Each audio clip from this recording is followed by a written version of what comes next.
тот день, когда Вера Синклер впервые вошла в здание школы Ридвью-Хай, небо было затянуто свинцовыми облаками, а воздух будто бы напитан предчувствием. Едва уловимым напряжением, которое висело над школьным двором, где подростки собирались перед началом занятий. Она остановилась у входа, огляделась сквозь стекла очков и на миг задержала дыхание, как будто собираясь с духом перед прыжком в ледяную воду. Ее пальцы крепко сжимали ремешки рюкзака. Не от страха, а от внутреннего напряжения, которое не отпускало ее с самого утра. Вера выглядела так, как будто хотела исчезнуть. Простая бежевая юбка до колен, белая рубашка с аккуратным воротником, заплетенные в тугую косу рыжие волосы и те самые очки с тонкой оправой, за которыми скрывались внимательные, чуть тревожные глаза. Она казалась настолько неприметной, что кто-то мог бы пройти мимо, даже не заметив ее. Но те, кто умел смотреть глубже, возможно, уловили бы что-то в ее походке. Сдержанную уверенность, в которой не было ни подростковой бравады, ни женской кокетливости, только выверенная точность. Она двигалась так, как двигаются те, кого учили годами. Не просто ходить, а контролировать каждое движение, каждый вдох, каждую эмоцию. Словно Вера знала, что не имеет права на ошибку даже в таких мелочах. Она переехала сюда 2 недели назад из одного из многочисленных городков, в которых ей довелось пожить за последние годы. Ее официальная биография оказалась скучной и до боли стандартной. Сирота, прожившая детство под опекой деда, ветерана спецподразделений прославленного полковника, чье имя знали в военных кругах. После его смерти она попала под опеку тети, женщины строгой, но справедливой, работавшей медсестрой в окружной клинике. И вот теперь новая школа, новый город, очередная попытка стать частью чего-то, что всегда ускользало от нее, как вода сквозь пальцы. Никто в Ридвью-Хай не знал, что рыжеволосая новенькая не просто очередная тихоня с больной судьбой. Никто не знал, что с 10 лет ее поднимали на рассвете для утренних пробежек, что она проводила вечера не за сериалами, а на заднем дворе, где дед учил ее падать, уклоняться, вставать и снова идти вперед. Ее детство с этой тетрадки с военными стратегиями вместо сказок, песок в глазах вместо кукол и фраза, которую дед повторял снова и снова. «Выдержка – твоя броня. Никогда не давай первому удару быть последним». Сейчас, переступив порог школы, Вера старалась стереть с себя все это. Дед всегда говорил: «Настоящая сила в том, чтобы знать, когда ее скрывать».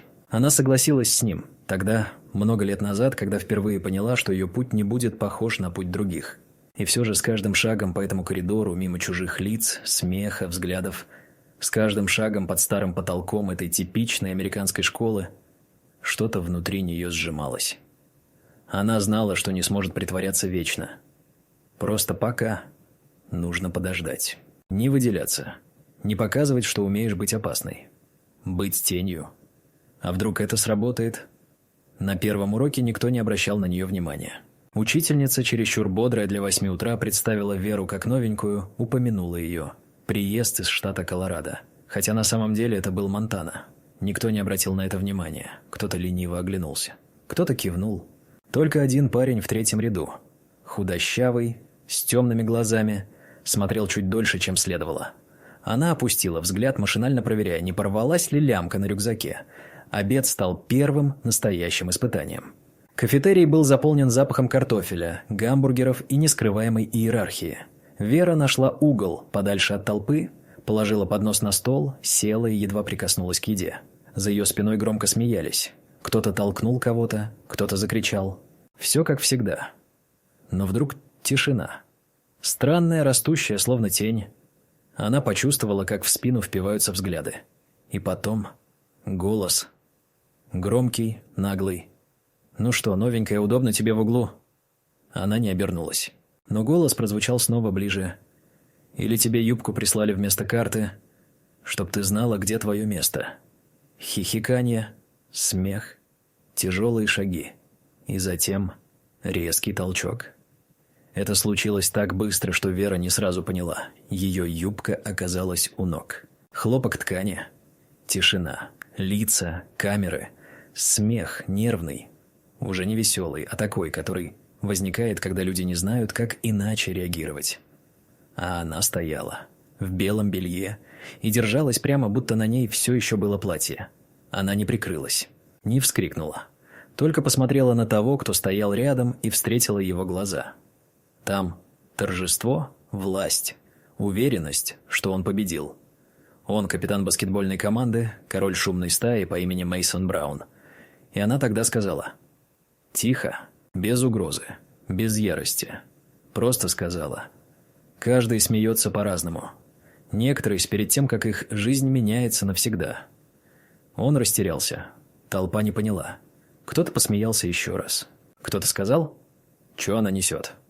Она подняла юбку, надела ее, подтянула пояс, взяла поднос и медленно вышла из кафетерия. Ее шаги были такими же ровными, как и утром. Но в воздухе теперь витало что-то иное. Тревога, которая всегда появляется, когда человек выходит за пределы чужих ожиданий. Позднее она сидела в старой библиотеке на 3-м этаже, куда никто никогда не заходил. За окнами накрапывал дождь. И в тусклом свете лампы среди старых энциклопедий Вера вытащила из рюкзака маленький блокнот. Потертый, с выцветшей надписью «Тетрадь тренировок».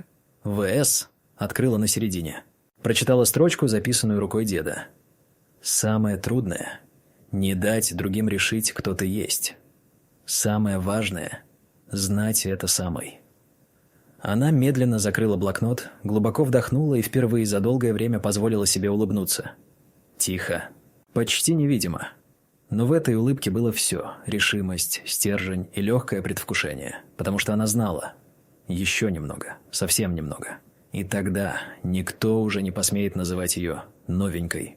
Ни Мейсон, ни его друзья, ни эта школа, ни этот город. Прошла всего неделя, но для Веры Синклер дни в Ридвью-Хай тянулись как один нескончаемый водоворот испытаний. После инцидента в столовой, который большинство сочло невинной шуткой, а преподаватели предпочли проигнорировать, началось нечто большее, чем простое неприятие. Это было как невидимое цунами, которое набирало силу с каждой переменой, с каждым взглядом, с каждым шепотом за спиной. Она ощущала это на себе, как давление воды на дне глубокого бассейна. Постоянное, молчаливое, угрожающее. Мейсон Браун, главный заводила и человек, сорвавший с нее юбку при всех, не только не испытывал раскаяния, наоборот, он словно воспрял духом. Его толпа. 3 ближайших друзей, один смешливый и сутулый, 2 массивный, 3 с маской безразличия на лице. Следовали за ним, как стая псов, лишь с той разницей, что эти псы могли причинять боль словами, вещами, взглядом. Они не били. Пока. Они делали хуже. Начинали с подножек в коридоре, случайных столкновений, грязных подметок на ее рюкзаке, исписанных учебников, вырванных листов. В столовой кто-то подменил ее поднос. В ее супе плавали бумажные салфетки, в салате – пластик. Она не ела, она молчала, и это молчание злило их. Им нужно было больше. Однажды во вторник, когда Вера возвращалась с последнего урока биологии, она почувствовала, как кто-то идет следом. Спина отозвалась холодком, шаги за ее спиной звучали тяжело, с лязгом, как у солдат. Она свернула за спортзал, делая вид, что не заметила. Там, между стеной и задним забором, где никто не мог услышать, ее остановил голос. Знакомый, ленивый, с той самой тягучей самоуверенностью, которую она уже знала до тошноты. «Эй, рыжуха, ты так быстро уходишь, будто чего-то боишься». Она обернулась. Мейсон. Один. Остальные, видимо, решили не вмешиваться. Он стоял, прислонившись к стене, в руках держал яблоко, надкусанное с небрежностью.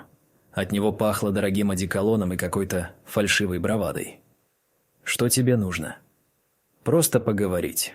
Он сделал шаг вперед. «Я все думаю, ты же не из тех, кто вот так просто молчит. Это странно. Обычно такие, как ты, либо ломаются, либо взрываются.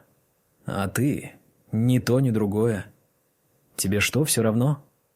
Она молчала. Его раздражение было почти слышно. «Или ты все-таки копишь что-то там? Надеешься, что кто-то заступится? Учителя? Родители? Ты же не из этих благополучных. По тебе видно». Он подошел ближе, лицо стало слишком близко. Его дыхание было теплым и липким. «Или ты просто надеешься, что это закончится само? Сама пойми, я ведь не злой. Просто ты нарушила порядок. Ты новенькая, а значит, должна была понять свое место. Ты все время говоришь о месте», — впервые заговорила Вера. Голос был ровным, без дрожи. «А что, если я сама выбираю, где стоять?» Мейсон усмехнулся, чуть отшатнулся. «Ну, если ты хочешь стоять, тебе придется держать удар. Это не философия, рыжуха. Это школа. Тут или ты, или тебя. Он отбросил яблоко, развернулся и ушел, будто все уже было сказано. Вера осталась стоять у стены. Ее ладони были сжаты до побелевших костяшек. Ни один мускул на лице не дрогнул, но внутри нее начало закипать. Это было не просто гнев, не злость, не обида. Это была старая, знакомая энергия, та, которую она училась контролировать совершенно с самого детства. Она чувствовала ее как ток, проходящий по позвоночнику, как ритм, задающий темп всему телу. Но она не дала ему выйти наружу. Пока нет. Дома вечером за ужином ее приемная мать рассказывала о смене в больнице, о подростке, сломавшем ногу на скейтборде, о старике с повышенным давлением. Вера кивала, поддакивала, улыбалась, когда нужно, но глаза ее были пустыми. Потом она поднялась к себе, открыла старую коробку, достала из нее телефон, которым почти не пользовалась, ввела номер, который помнила наизусть. Тот, который запрещала себе набирать. «Алло? Это Вера?» Пауза. «Маленькая тигрица, я думал, ты исчезла. Я старалась, но... Дед, я больше не могу. Они тронули тебя? Сорвали юбку, сняли на видео, я ничего не сделала. Значит, ты все еще помнишь мою первую команду. Но теперь они не остановятся, они ждут, что я сломаюсь или ударю. Я не знаю, что хуже. Слушай, Вер, когда тебя учат драться, учат не для того, чтобы ты била первой, а чтобы, если придется... Била точно. Смысл в том, чтобы контролировать. Контроль – это власть. А власть – это ответственность. Тебе решать, когда ты переступишь черту. Но если решишь, не бойся идти до конца. Она молчала. Он тоже. Ты сильнее, чем они думают. Но ты должна решить, кто ты сейчас. Тень или огонь? Он не дал ей ответа. Только сбросил, как всегда. Это был его способ сказать. «Ты справишься». Ночью Вера не спала. Она представляла лицо Мейсона, его ухмылку, его глупую фразу о мести, и она снова вспоминала деда. Его голос, его уроки. Она помнила все, и в ней что-то сформировалось, не решение, не план, но вектор, точка отсчета. Катализатор, который был необходим, чтобы все, что было сдержано, наконец получило право на существование. На следующий день, во время обеда, она снова сидела в углу. И снова тишина, затем шаги. Он снова шел к ней. В руках бутылка воды. В глазах нешуточный азарт. На этот раз он не стал говорить. Он просто подошел и, не отрывая взгляда, плеснул ей воду в лицо. Все рассмеялись. Смех был почти оглушительный. Она вытерлась салфеткой, медленно встала. На нее смотрели десятки лиц. В ней все кипело. Но она лишь подошла к нему, склонила голову на бок и сказала: «Это все, что ты можешь. А что, хочешь большего?» «Нет. Просто жаль, что ты так стараешься. А я до сих пор не чувствую ничего, даже злости». Он опешил на миг. И этого было достаточно. Она развернулась и пошла прочь. Но теперь... не в одиночку. За ней незаметно пошли глаза. Некоторые с сочувствием. Некоторые с удивлением. А некоторые с тревогой. Потому что в этот момент началось нечто, что уже нельзя было остановить. На следующей неделе стало ясно. Между Верой Синклер и стаей, собравшейся вокруг Мейсона Брауна, началась настоящая война. Тихая, грязная и расчетливая. Но все происходило без слов и ударов. В пространстве, где законы школы оказывались бессильны. Взгляды, жесты, случайные столкновения в коридорах, переписки, сливаемые в общие чаты, где имя «Рыжухи» становилось поводом для шуток. Их оружием было количество, она одна. Они полагались на психологическое давление, на фоновый страх, который уничтожает не за один раз, а капля за каплей, как вода точит камень. Только камень этот оказался не такой, как они привыкли. Сначала пошли слухи. Кто-то пустил сплетню, что Вера попала в школу после скандала в предыдущей. Будто бы она ударила учителя. Кто-то добавил, что ее вообще выгнали за психическое расстройство. Эти слова подхватывались легко, как сорванные листья ветром. Ведь она действительно держалась особняком, не искала друзей, не участвовала в общих разговорах. Это делало ее чужой. А чужой значит подозрительная. Подозрительное значит опасное. Они создавали вокруг нее кокон недоверия, а потом сами же в него верили. Учителя замечали, что с девочкой что-то происходит, но никто не хотел лезть. Вера не жаловалась, не просила о помощи, не устраивала сцен, а значит, не было повода вмешиваться. Мейсон это чувствовал и использовал. Он был не просто хулиганом, он был стратегом в своей среде. Его сила держалась не на кулаках, а на влиянии. Он знал, кого позвать, кого напугать, кого оставить вне подозрений. Он не касался Веры сам. Он просто направлял других. Молча, жесткими взглядами. Подсказки хватало. Однажды, когда Вера пришла на химию, ее стул оказался намазан суперклеем. Она поняла это уже после того, как села. Джинсы прилипли. Она встала, оторвав ткань, услышав хруст. В классе сначала тишина, затем смех. Учительница попыталась отреагировать, но Вера лишь кивнула и сказала, что «все в порядке». На перемене ее тетради оказались в туалете, в мокрой раковине. Через день исчезли кроссовки. Она знала, кто стоит за этим. Но имена ничего не изменили бы. Они бы все отрицали. У них не было ни стыда, ни страха. Пока. В один из вечеров, когда Вера задержалась в библиотеке, она вдруг услышала, как в коридоре кто-то шепчет ее имя. Сначала будто случайно, потом нарочито громко. Она не стала оборачиваться, просто продолжила писать. Но через несколько секунд дверь распахнулась. На пороге стоял Мейсон. Один. Без смеха, без шуточек. Вера смотрела на него прямо, не поднимаясь со стула. «Мы слишком долго играем», — сказал он. «У меня есть идея. Давай покончим с этим». Она кивнула. «Скажи, где и когда». «Завтра. После школы. Парковка за стадионом». Он усмехнулся. Секунду постоял. Потом ушел. На следующее утро Вера встала рано. Сделала зарядку. Выпила воды. Встала в стойку перед зеркалом и смотрела на себя долго. Она была худощава, почти хрупка. Но тело ее говорило иное. Плечи ровные, осанка прямая, движения выверенные. Она надела форму, джинсы, кеды, майку. Поверх куртку. Все просто. Без театра. Она не чувствовала тревоги. Только сосредоточенность и какую-то странную печаль. Школьный день тянулся бесконечно. В коридорах царило напряжение. Кто-то слышал, кто-то догадывался. Весь день казался приглушенным, как перед бурей. Учителя чувствовали, что-то происходит, но не понимали, что. А ученики ждали. Не знали, чего именно, но ждали. После последнего звонка Вера не пошла домой. Она спряталась в библиотеке, дожидаясь, пока коридоры опустеют. Потом вышла, минуя центральный вход, и направилась к стадиону. На парковке было почти пусто. Только машины тренеров и парочка старшеклассников, собравшихся уйти последними. Вера подошла к середине асфальтового поля. Стояла молча в тени у фонаря, пока не появился он. Мейсон вышел уверенно. В толстовке с надписью «Капитан». Он снял рюкзак, бросил на землю.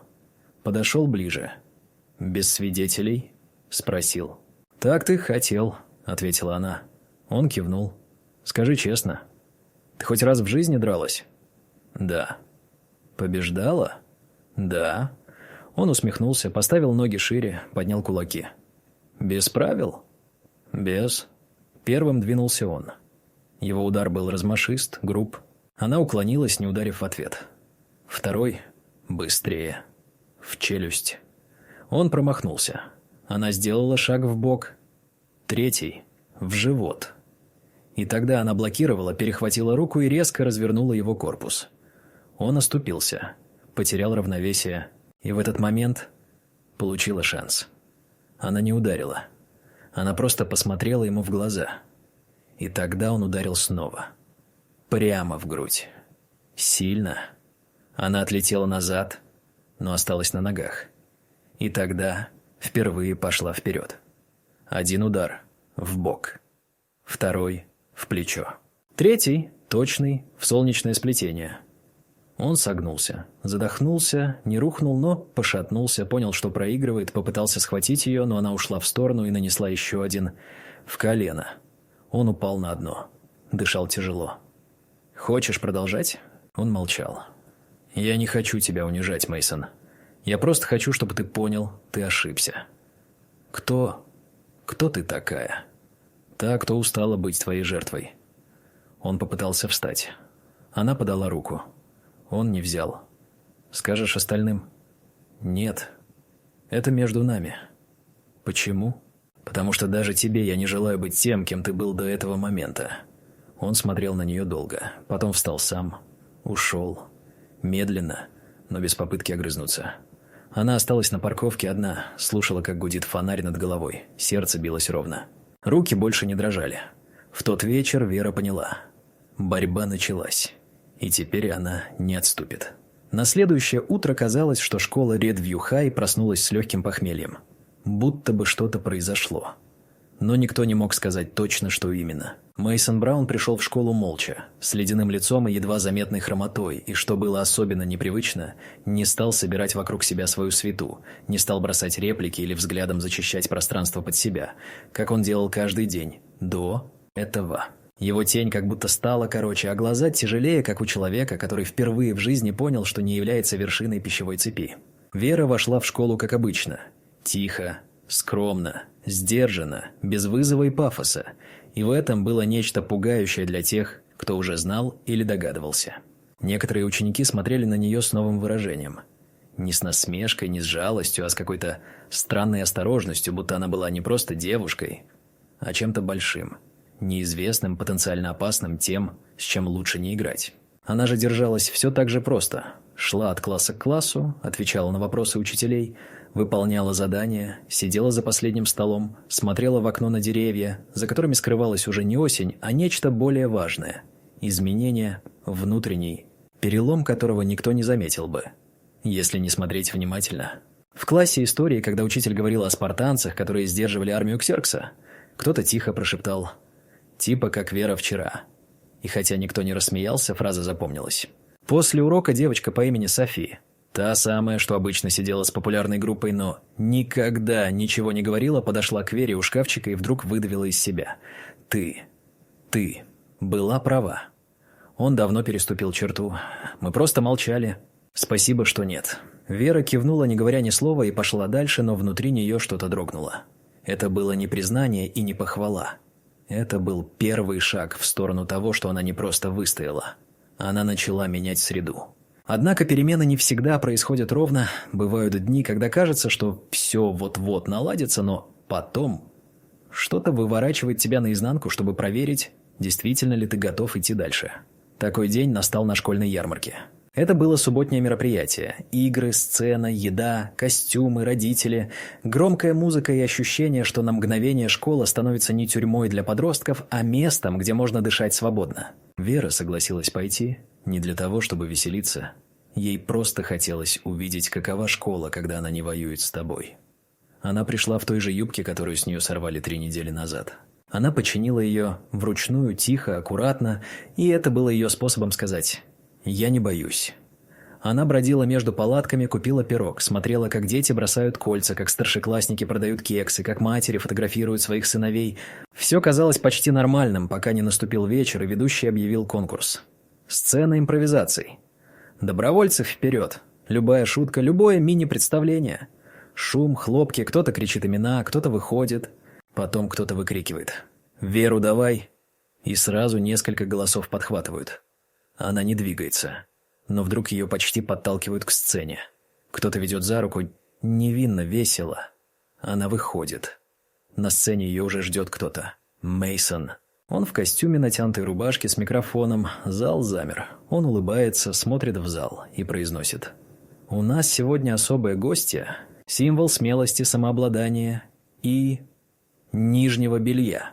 И в этот момент на экране за сценой появляется фотография. Она в тот день. В столовой, стоящая в белье, в растерянности, снятая с угла, с чужого телефона. Толпа сначала молчит. Потом кто-то хихикает, кто-то смеется громче. Видео запускается, картинка движется.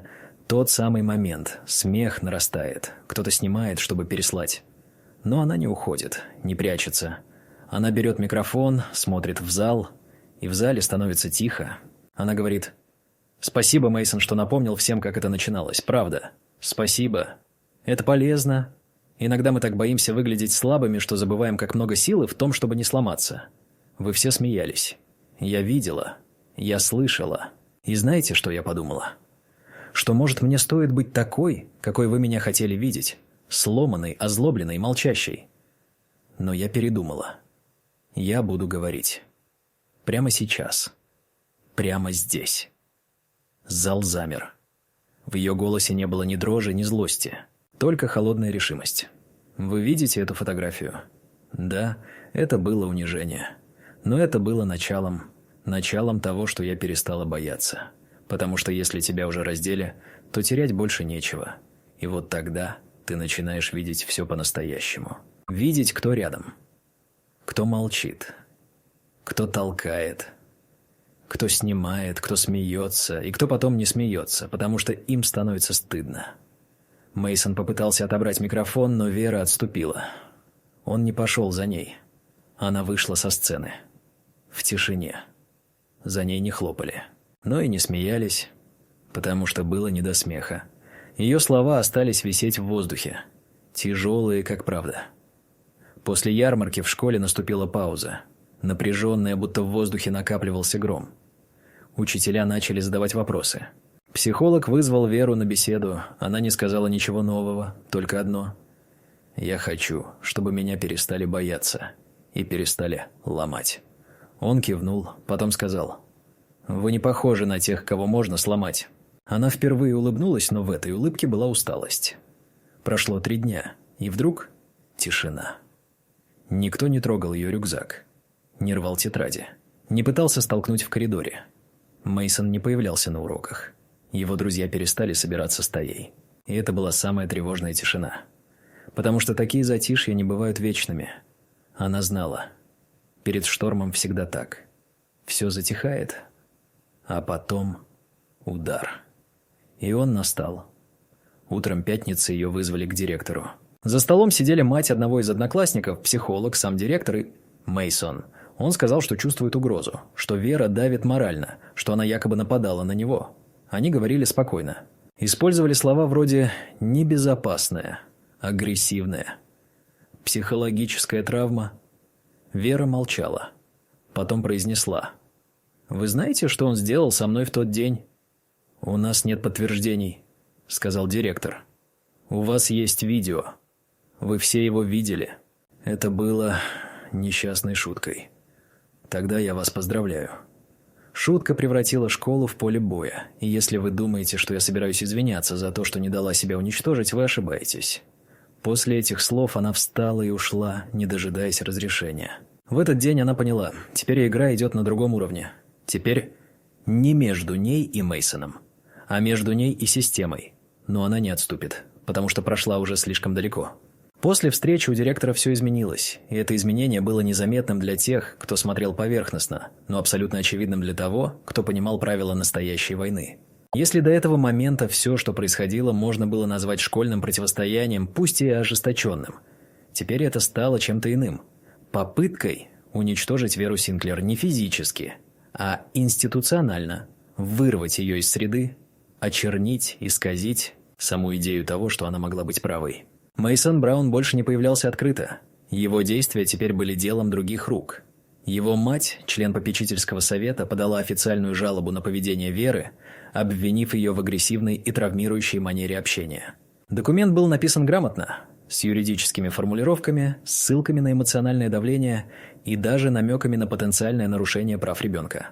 Жалоба поступила в окружной департамент образования, и на школу была назначена проверка. Когда Вера узнала об этом, она не удивилась. Она знала, что сопротивление всегда вызывает ответ. Но теперь это был не просто бой на парковке или позор на сцене. Это была попытка лишить ее права на саму себя, на существование в пространстве, где она, наконец, перестала прятаться. Сначала пришли проверяющие.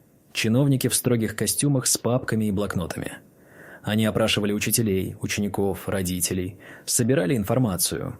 Некоторые из учителей были на ее стороне, но говорили осторожно. Ученики делились на 2 лагеря. Те, кто молчал, и те, кто боялся сказать, что она не враг. Только несколько человек, среди которых была София и молчаливый парень по имени Лиам, решились сказать правду. Но даже этого было недостаточно. Слухи росли. В сети появились старые фото, чужие комментарии, домыслы. Кто-то создал фейковый аккаунт от ее имени, где публиковались агрессивные посты. Она пыталась удалить их, но они расползались как вирус. Люди верили в то, что удобнее. Ведь гораздо легче поверить, что девочка, которая однажды ударила, сделает это снова, чем признать, что весь механизм школьного насилия оказался бессилен против одной хрупкой, но решительной фигуры.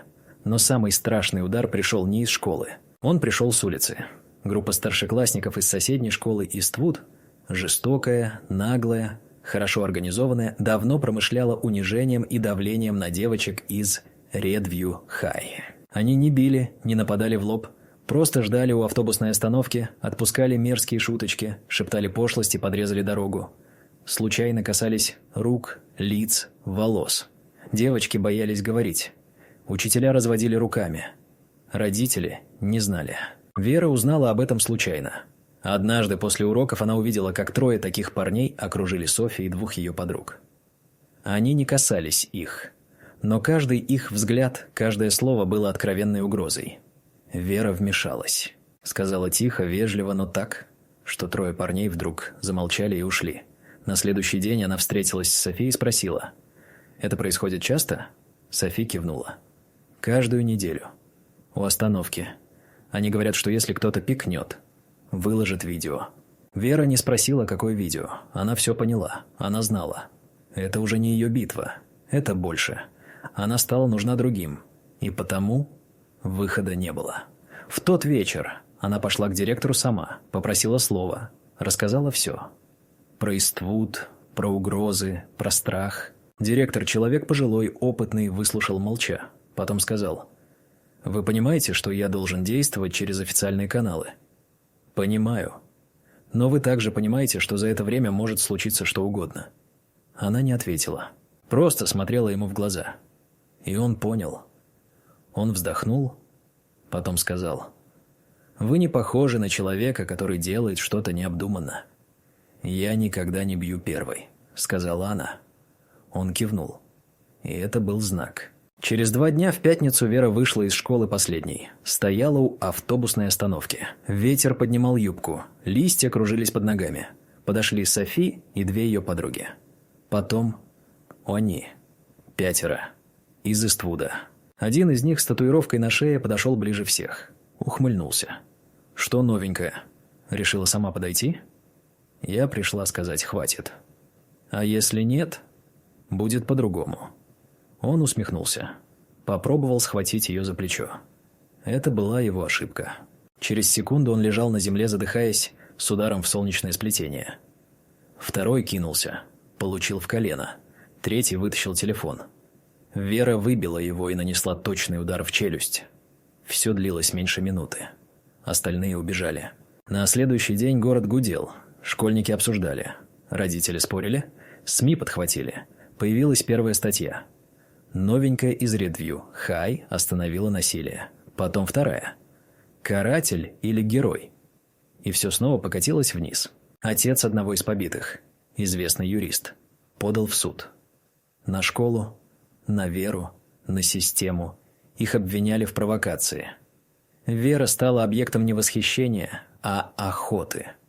В комментариях ее называли опасной, агрессивной, психопаткой. Репортеры ждали у ворот. Журналисты названивали ее матери. Самое страшное, даже учителя начали бояться. Только несколько остались с ней.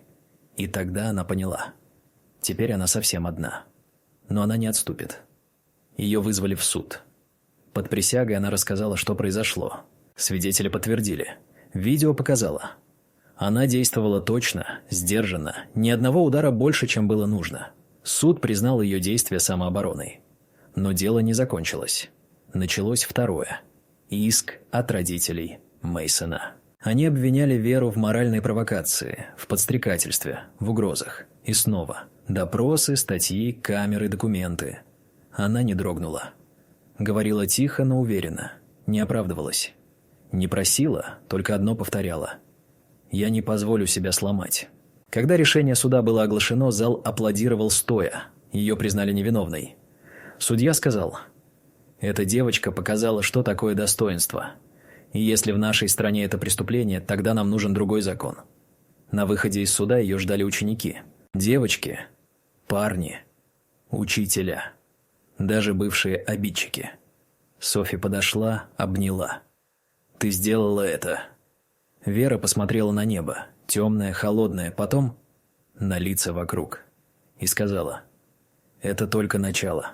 Когда суд завершился и Вера Синклер формально была оправдана, никто еще не подозревал, что настоящий удар только приближался, потому что иногда кульминация приходит не снаружи, а изнутри, из самой системы, которая долгое время делала вид, что не замечает, а потом внезапно решает вмешаться, и это вмешательство оказывается страшнее, чем любые насмешки, драки или подставы. Спустя неделю после оправдательного приговора в адрес Веры пришло письмо из окружного департамента образования в связи с жалобами родителей, заявлениями отдельных педагогов и созданной обстановкой нестабильности. Ей временно приостанавливается посещение школы до рассмотрения дела специальной комиссией. Письмо было официальным, сухим, подписанным сразу 3 представителями. Подпись директора отсутствовала. Вера прочитала его за ужином, положив рядом вилку, аккуратно расправив лист бумаги, и просто молча передала его приемной матери. Та долго читала, потом опустила глаза, не говоря ни слова, как будто искала в себе силы выдавить хоть что-то. Протест, ободрение, возмущение. Но нашла только усталость. Она положила руку на руку Веры и тихо сказала: «Я не знаю, как тебе это пройти, но если ты не сдашься, я буду рядом». И в этот момент, впервые за много недель, Вера позволила себе ослабеть. Она не плакала, не кричала, просто опустила голову на стол и долго сидела в тишине. Это было не поражение. Это было очищение. Потому что настоящая кульминация – это не момент, когда ты побеждаешь врага, а когда ты понимаешь, что тебе больше нечего терять, кроме себя. После временного отстранения от школы она оказалась в вакууме. Учеба по онлайн-программе, редкие сообщения от Софи и Лиама, полное молчание со стороны администрации. За стенами дома шла борьба. Родители требовали объяснений, соцсети разрывались от мнений. Журналисты снова вспомнили ее имя, теперь уже в контексте неоднозначной фигуры, ставшей символом противоречий в школьной политике. А она просто жила. Просыпалась рано. Делала зарядку, читала. Тренировалась на заброшенном стадионе, куда ее впускал мистер Колфилд, старый охранник, единственный взрослый, кто не боялся смотреть ей в глаза и говорить прямо. Однажды он сказал: «Ты все это держишь в себе, потому что у тебя внутри что-то, что никто из них даже не поймет. Это не ярость. Это дисциплина. А она страшнее для тех, кто живет по инстинктам». И она кивнула, потому что знала. Именно это и пугает их. Не ее сила, не ее история, а то, что она не взрывается, а действует тихо, четко, как часы. Прошло 3 недели. Пришел вызов на заседание комиссии. В актовом зале, где обычно проходили концерты и собрания, поставили длинный стол. За ним члены совета, педагоги, психолог, юрист. Перед ними стул. Один. Вера вошла в зал в черной рубашке и простой юбке. Спокойно села, не оправдывалась. Не оправдывалась, потому что внутри знала, правда не нуждается в украшении. Она просто есть. Она рассказала все, от первого дня до последнего удара. Говорила медленно, без пафоса, с прямым взглядом. Когда один из членов совета спросил: «Вы считаете, что могли бы вести себя мягче?» Она ответила: «Я считаю, что мягкость – это роскошь, которую мне не дали». И эта фраза осталась в зале, как след на стекле после дождя. Комиссия ушла на совещание. Вера ждала у окна. Никто не говорил, молчали.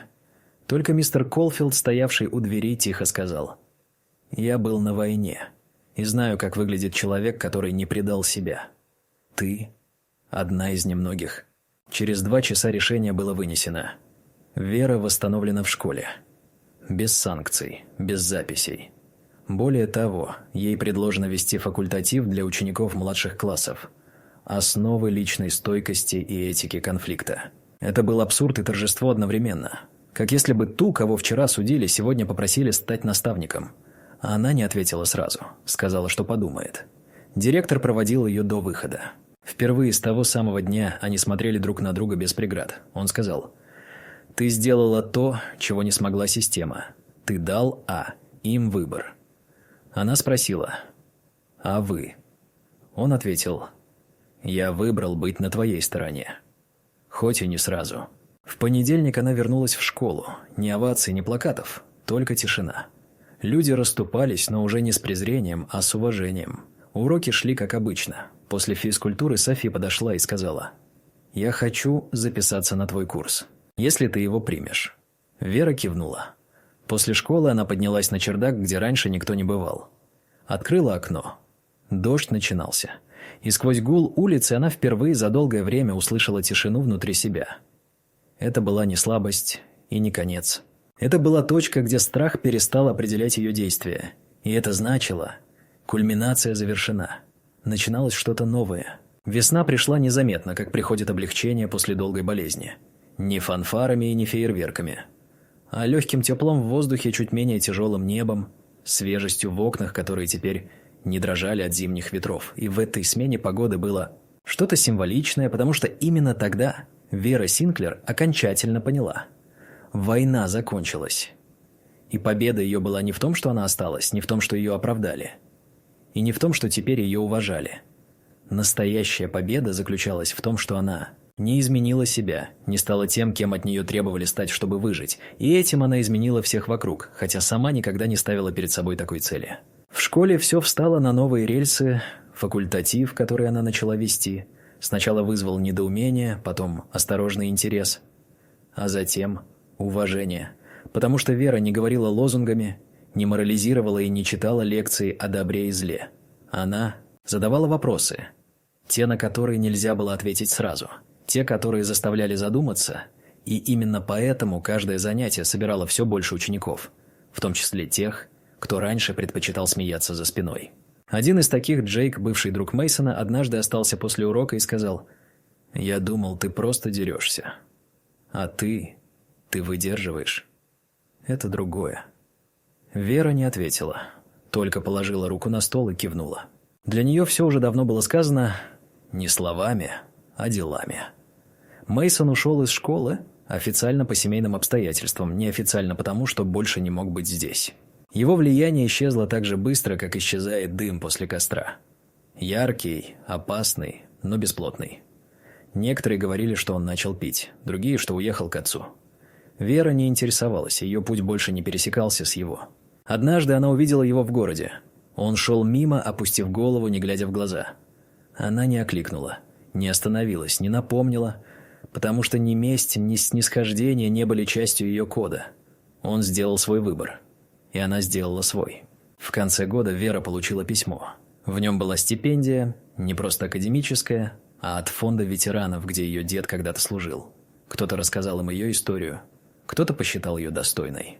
Она долго держала письмо в руках, не вскрывая, а потом аккуратно провела по бумаге пальцем и прошептала: «Ты бы гордился, дед».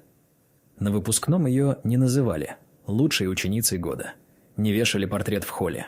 Но когда она вышла на сцену, чтобы получить диплом, весь зал встал без слов, без объявлений. Просто встал. И это была не показная поддержка, это было признание. Она стояла, как всегда, прямо, спокойно, с тем выражением лица, которое не кричало «Я победила», а говорила «Я прошла». После вручения она не пошла на вечеринку. Вместо этого она вернулась в спортзал, тот самый, где впервые ощутила на себе осуждающие взгляды.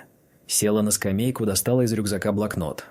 Все тот же, с инициалами деда, и дописала последнюю строку. «Не место делает нас сильными. Сильными нас делает выбор остаться собой, когда мир требует другого». Она закрыла его, встала и пошла. Медленно, без спешки, потому что теперь каждый шаг был не бегством, не защитой, а свидетельством того, что путь выбран правильно. И никакие новые угрозы, насмешки, даже будущие боли уже не смогут сломать ее так, как пытались когда-то, потому что она, Вера Синклер, знала теперь не только, кто она, но и зачем она.